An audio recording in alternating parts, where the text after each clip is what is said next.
የጋራዎቹ ሚኒመም አጀንዳዎች የአድማጭን ጊዜ እንዳላጠፋ ነው። ከሰላም ልነሳ ይችላል። ሰላም እኮ የሁላችንም አንገብጋቢና ቀዳሚ አጀንዳ ነው። ዛሬ የኢትዮጵያ ሕዝብ ቁጥር 1 አጀንዳ ሰላም።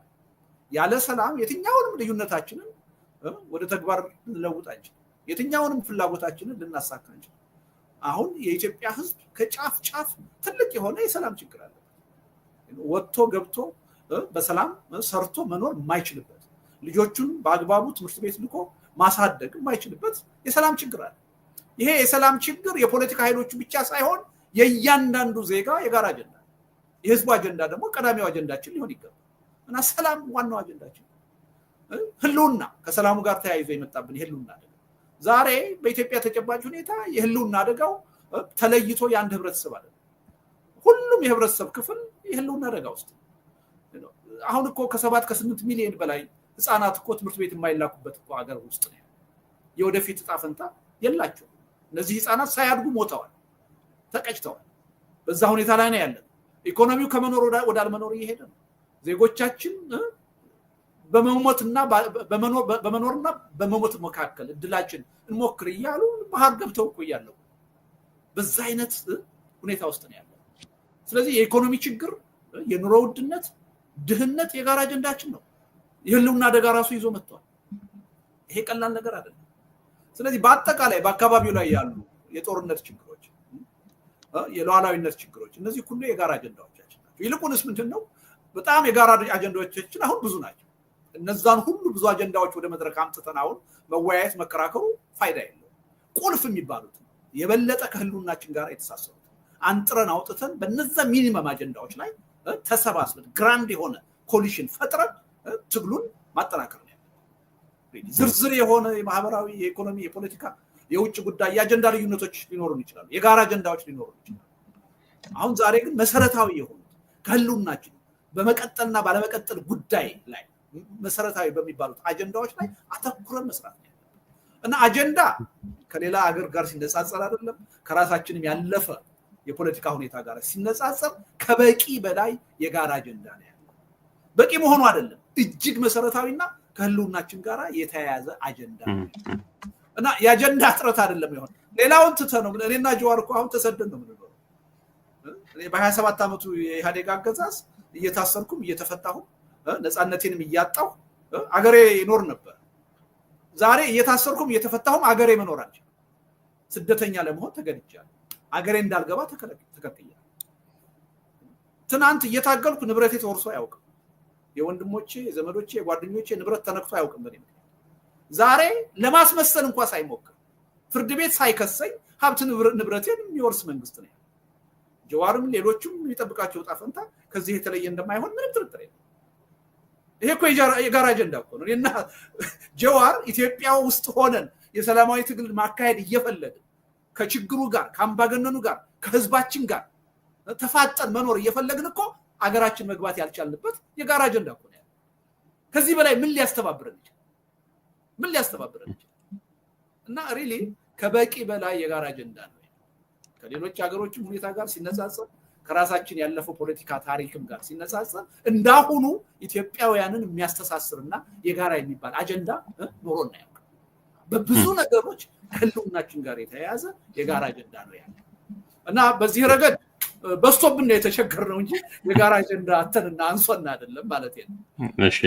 እሺ አንድ ሁለት ጉዳዮች አሉ፣ ወደዛ እንመለሳለን። ጀዋር እዚህ ላይ የሚጨምረው በአጭሩ ሰዓት እየሄደ ስለሆነ አድርግና ወደ ቀጣይ አንድ ሁለት ነጥቦች ይኖራሉ። ሁለቱ አሁን የምንስማማባቸውን አጀንዳዎች ያስቀምጣሉ። ማንስማማባቸውም አሉ የማይካዱ። ትልቁ ጉዳይ ምን መሰለህ? በሁለት ነገር ነው መስማማት ያለብን አሁን ባለው። አንድ አሁን መስራት ባለባቸው ጉዳዮች ላይ እንስማማለን። ሌሎች ልዩነቶች አሉ። ምናልባት የኔና የለቱ ልጆች ሊፈቷቸው የሚገቡ በአሁኑ ጄኔሬሽን አይደለም በዚህ በተቃውሞ ዘመን በሽግግር ጊዜ የማይፈቱ ሊኖሩ ይችላሉ። ሶ ኢሹዎችን ውይይት እያካሄድን ነው ከስክሪን ጀርባ። እነዚያ ውይይቶች ልዩነቶችን አንጥረን እያወጣን ከነኚህ ልዩነቶች ውስጥ አሁን በትግል ወቅት መፈታት ያለባቸው ጉዳዮች አሉ። እነሱን እንፈታቸዋለን። ለውጥ እንደመጣ ኢሚዲየትሊ መፈታት ያለባቸው ጉዳዮች አሉ። ለምሳሌ ጦርነትን ማቆም የተኩስ ኢሚዲየት ተኩስ ለምሳሌ ለውጥ እንደመጣ በማግስቱ የተኩስ አቁም ስምምነት ላይ መድረስ አንዱ ነው ከእንግዲህ አሁን ልንስማማበት የምንችልበት። ከዛ ደግሞ የሽግግር ወቅት ይኖረናል። በሽግግር ወቅት እኔና ልደቱን የሚያከራክሩን ከህገ መንግስት ጋር የተያያዙ ከአይዲዮሎጂ ጋር የተያያዙ ጉዳዮች ገሚሱ በዛ በሽግግር ጊዜ በክርክር በድርድር ይፈታሉ። ከዛ የሚተርፉ ደግሞ አሉ የማይፈቱ ወደ ምርጫ እንሄድና ለህዝብ እናቀርባቸዋለን። በውድድር ይፈታሉ። ገሚሱ ልዩነታችን በውይይትና በድርድር ገሚሱ በውድድር ይፈታሉ። እነዚህ ላይ መስማማት የሚያስፈልገው ኢትዮጵያ ሞኖሊቲክ ሶሳይቲ አይደለም ሰፊው ኢትዮጵያ። ኦሮሞ ሞኖሊቲክ ሶሳይቲ አይደለም። አማራ ሞኖሊቲክ ሶሳይቲ አይደለም። የሀሳብ ልዩነቶች፣ የፍላጎት ልዩነቶች፣ የጥቅም ልዩነቶች አሉ።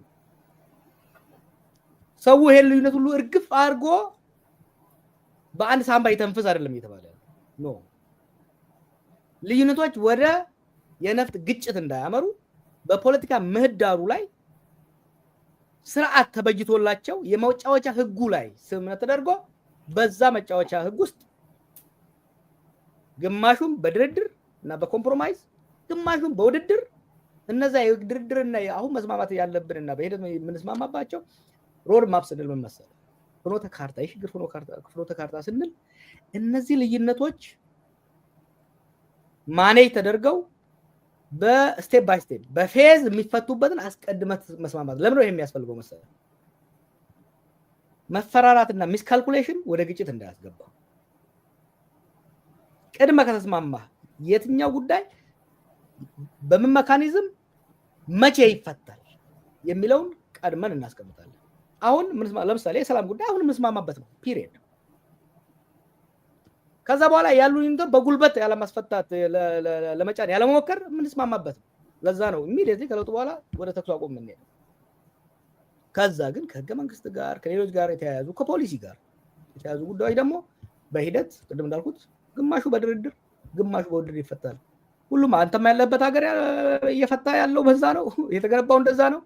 እኔም ያለውበት ሀገር በዛው ነው። የኛም ሀገር መሆን የሚችለው በዛው ነው ማለት ነው።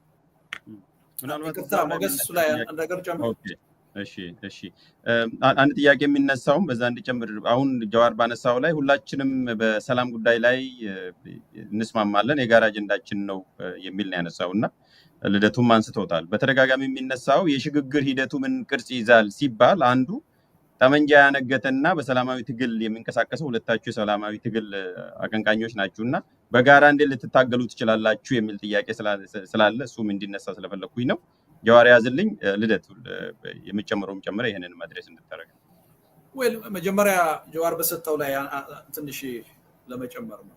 ብዙ ጊዜ በጋራ አጀንዳ እንተባበራለን ተቃዋሚዎች ስንል ችግሩ በጣም ከባድና ውስብስብ ሆኖ ታይቷቸው አስቀድመው የሚሸነፉ አስቀድመው ሐሞታቸው የሚፈስ ሰዎች አሉ። ይቻላል ወይ እና አይ ቲንክ ያልተረዱት ነገር አለ ብዬ ነው። አሁን ተነጋግረን እንተማመናለን ስንል ጀዋር እንዳለው በዝርዝር ጉዳዮች ላይ እንነጋገራለን እንተማመናለን ማለት ነው።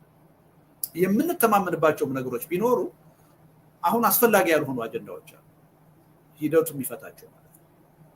አሁን እኛ ሜካኒዝሙ ላይ ነው ምንስማማ ምን አይነት የሽግግር ሂደት ነው የሚያስፈልገው። በዛ የሽግግር ሂደት ሊነሱና ሊስተናገዱ የሚችሉት ጉዳዮች ምንድን ናቸው? እንዴት ነው ይሄን ማካሄድ የምንችለው? በሜካኒዝሙ ላይ ነው የምንስማማው እንጂ ዝርዝር የሆነ አጀንዳ ላይ የገባን አሁን እንስማማለን ማለት አይደለም። አስፈላጊም አይደለም። ማንዴቱም የኛ ላይ ሆነ ይችላል። አንድ ግልጽ መሆን ያለበት ነገር ይሄ ነው። ይሄ ምንድነው? አሁን ጀዋር እንዳለው አዲስ የሆነ የሽግግር ሂደት ውስጥ መግባት አለብን በሚለው አብዛኞቻችን እየተስማሙ አሁን በስልጣን ላይ ያለው አገዛዝ ኢትዮጵያን ሊያሻግራት አይችልም። በዚህ ረገድ ትንሽ ተስፋ የነበራቸው ሁሉ ተስፋቸው ተሟጧል። ይህ አገዛዝ በስልጣን ላይ እስከቀጠለ ድረስ ከአንድ ቀውስ ወደ ሌላ ቀውስ እንሻገራለን እንጂ ኢትዮጵያ ወደ በጎ አቅጣጫ እንደማትሻገር አብዛኛው የማይዋሽ ካልሆነ በስተቀር ራሱን የማይዋሽ ካልሆነ በስተቀር ተማምነዋል። እዚህ ላይ ችግር የለም፣ ተማምነናል። ስለዚህ ምንድነው በሽግግር ሂደቱ በውይይት በድርድር በፖለቲካ ኃይሎች የሚፈቱ አጀንዳዎች ሊኖሩ ይችላሉ። ሰየው የቱንም ያህል ርቀት ሄደ በውይይት በድርድር የምንተማመንባቸው ከዚህ ቀደም ምንለያይባቸው ሊሆኑ ይችላሉ። በሂደት ከሂደቱ ተምረን በነዛ ጉዳዮች ላይ አስታራቂ ሐሳብ አምጥተን በውይይት በድርድር የምንስማማባቸውና የምንፈታቸው አጀንዳዎች ሊኖሩ ይችላሉ። አንድ ሌላው ከኛ አቅም በላይ ከኛ መስማማት በላይ የሆኑ ደግሞ አገሩ ባለቤት አለ። የኢትዮጵያ ህዝብ ያገሩ ባለቤት። ስለዚህ ለህዝብ ሪፈረንደም የሚቀርቡ አጀንዳዎች ሊኖሩ ይችላሉ። ከኛ የሚጠበቀው ምንድነው? ያን ለህዝብ ሪፈረንደም ለህዝብ ውሳኔ የቀረበ ጉዳይ ህዝቡ ሲወስን መቀበል ነው ከኛ የሚጠበቀው። የጉዳዩ ያገሩ ባለቤት ዋናው ባለቤት ህዝብ ነው። ስለዚህ በህዝቡ ውሳኔ ማመን ነው ከሁላችን የሚጠበቀው እና እኛ መፍታት ያልቻልናቸው ጉዳዮች ለህዝብ ውሳኔ የሚቀርቡበት እድል ይኖራል። ከዛ ውጭ ደግሞ ቅድም ጀዋር እንዳለው ለረጅም ጊዜ ምናልባት እስከ ወዲያኛው ልዩነቶች ሆነው የሚኖሩ አጀንዳዎች ሊኖሩ ይችላሉ። እሱን ለምርጫ ሂደት እንተዋለን፣ ለዲሞክራሲ ሂደት እንተዋለን። አሜሪካን ከ200 ዓመት በላይ በዲሞክራሲ የኖረ ሀገር ነው። ዴሞክራትና ሪፐብሊካን እስካሁን ድረስ ያልተስማሙባቸው አጀንዳዎች አሉ አይደለም? በጠበንጃ አያያዝ ፖሊሲ ላይ አልተስማሙም፣ በውርጃ ፖሊሲ ላይ አልተስማሙም፣ በሞት ፍርድ ላይ አልተስማሙም፣ በተመሳሳይ ጾታ ጋብቻ ላይ አልተስማሙም። ሁልጊዜ እነዚህ አጀንዳዎች የምርጫ አጀንዳ ሆነው ቀጥለዋል፣ ወደፊትም ሊቀጥሉ ይችላል። በእኛም ሀገር ማንስማማባቸው አጀንዳዎች ነው። የተለያየ የፖለቲካ ኃይል ሆነ በምርጫ ጊዜ በምርጫ ዘመቻ ለህዝብ እያቀረብን ምንቀጥልባቸው ልዩነቶች ሊኖሩ ይችላል። ስለዚህ መገንዘብ ያለብን የኢትዮጵያን የፖለቲካ ሁኔታ ከባድና ውስብስብ ያደረገው የአጀንዳው ክብደት አይደለም። ኢትዮጵያ በታሪክ ወይም በሌላ ዓለም ያልገጠመ ችግር ገጥሟት አይደለም። ዛሬኛ የገጠመንን ችግር ብዙ ህዝቦችና ሀገሮች በተለያየ የታሪክ አጋጣሚ ገጥሟቸው ተሻግረውታል። ከባድና ውስብስብ ያደረገው የአጀንዳው ክብደት ሳይሆን የኛ የፖለቲከኞቹ ባህሪ ነው፣ ባህል ነው። እኛ በውይይት በድርድር ማናምን፣ በሰጥቶ መቀበል ማናምን፣ የኔ ብቻ መንገድ ትክክል ነው የምንል መሆናችን ነው። እኛ በውይይትና በድርድር ችግርን ከመፍታት ይልቅ በጠበንጃ በማሸነፍ በማሳመን ብቻ እንፈታለን የሚል የተበላሸ የፖለቲካ ባህል ስላለ የዚህን የፖለቲካ ባህል ችግር ተረድተን ወደ ሰጥቶ መቀበል፣ ወደ ውይይት፣ ወደ ድርድር ፖለቲካ ከመጣን የማይፈታ የማይታረቅ ቅራኔ ያለ ማለት አይደለም። የኢትዮጵያን ፖለቲካ ውስብስብ ያደረገው የኛ የፖለቲከኞቹ ባህሪ ነው፣ ባህል ነው። እሱን እስከፈታን ድረስ አስቸጋሪ ሁኔታ የለም እና በጣም ከባድ ዳገት መስሎ የሚታያቸው ሰዎች፣ አይቻልም ብለው የሚያምኑ ሰዎች የተሳሳተ መንገድ ነው። ይቻላል እና የትግል እንቅስቃሴም ስናደርግ ከይቻላል መንፈስ ነው መነሳት ያለብን። ቅድም ያልከው ነገር አለ። አሁን በግምገማ ረገድ በትጥቅ ትግል የሚያምኑት በሰላማዊ መንገድ የምናምነው ምን አይነት ስርዓት ነው የሚያስፈልገው፣ ምን አይነት ለውጥ ነው የሚያስፈልገው የሚለው ላይ መግባባት ላይ እየደረሰ በስልጣን ላይ ያለውን አገዛዝ በሚመለከትም መግባባት አለ። ልዩነታችን መንገዱ ላይ ነው። አንደኛው በትጥቅ ትግል ነው የሚሄደው ይላል፣ ሌሎቻችን ደግሞ በሰላማዊ መንገድ ነው የምንሄደው። ልዩነታችን መንገዱ ላይ ነው እንጂ አገዛዙን በመበየን በመገምገም ረገድ ወደፊት እንዲመጣ የምንፈልገውን ስርዓታዊ ለውጥ በማለም ረገድ የተቀራረበ አመለካከት እየተፈጠረ ነው። ስለዚህ አንድ የሽግግር ሂደት ይመጣል ሲባል ሰላማዊ መድረክ ነው የሚፈጠረው። ክላሽን ኮፕ ይዘህ አዳራሽ ውስጥ ገብተህ የምትደራደርበት ሁኔታ የለም። 83 ዓመተ ምህረት እኮ በአግባቡ ባይቀጥልም አንድ የሽግግር ሂደት እኮ ኢትዮጵያ አልፋለች አይደል? የታጠቁትም ኃይሎች በሰላማዊ መንገድ የሚያምኑትን ፓርቲዎች አንድ ላይ ተቀምጠው እኮ አንድ የሽግግር ሂደት እኮ መርተዋል። የሽግግር ሂደቱን ዘላቂነት ባለው የኢትዮጵያን ሕዝብ በሚጠቅም መልኩ አልመሩትም፣ ሌላ ጥያቄ። ግን ጫካ የነበሩትም በውጭ ሀገር በስደት የነበሩትም አዲስ የተቋቋሙትም ፓርቲዎች እኮ አንድ ላይ ሆነው እኮ መምከር እኮ ችለዋል። ስለዚህ ወደፊትም የስልቱ ልዩነት እንቅፋት አይደለም። ያ የሽግግር ሂደት ውስጥ መግባት እስከቻልን ድረስ የትጥቅ ትግል እምነት ያለውም በሰላማዊ ትግል እምነት ያለው ወደዛ አይነት ድርድርና ውይይት ሲገባ አንድ ነው የሚሆነው መስመሩ። ሰላማዊና ህጋዊ መንገድ ነው የሚሆነው። ውይይትና ድርድር ነው የሚሆነው። ጠበንጃ አይደለም መፍትሄ የሚሆነው። ጠበንጃ ያ ውጤት እስኪመጣ ድረስ በጠበንጃ የሚያምኑ ኃይሎች ይዘው መቀጠላቸው የሚቀር አይደለም። እኔም ፈለኩ አልፈለኩ፣ ጀዋር ፈለገ አልፈለገ፣ አገዛዙ እስካለ ድረስ ያገዛዙ ባህሪ አሁን ባለው ሁኔታ ሁላችሁንም በኃይል በጉልበት አንበረክካችኋለሁ የሚል ሆኖ እስከቀጠለ ድረስ የጠመንጃ ትግል ኢትዮጵያ ውስጥ ፈለግነውም አልፈለግነውም መቀጠሉ አይቀርም። ይሄን ሪያሊቲ ሁላችንም መረዳት መቻል አለብን። ነገ አዲስ የሽግግር ሂደት ይፈጠር ስንል ግን በሽግግሩ ሂደት ችግሮች የሚፈቱት በጠመንጃ አይደለም፣ በኃይል አይደለም፣ በጉልበት አይደለም፣ በሰላማዊ መንገድ በውይይት በድርድር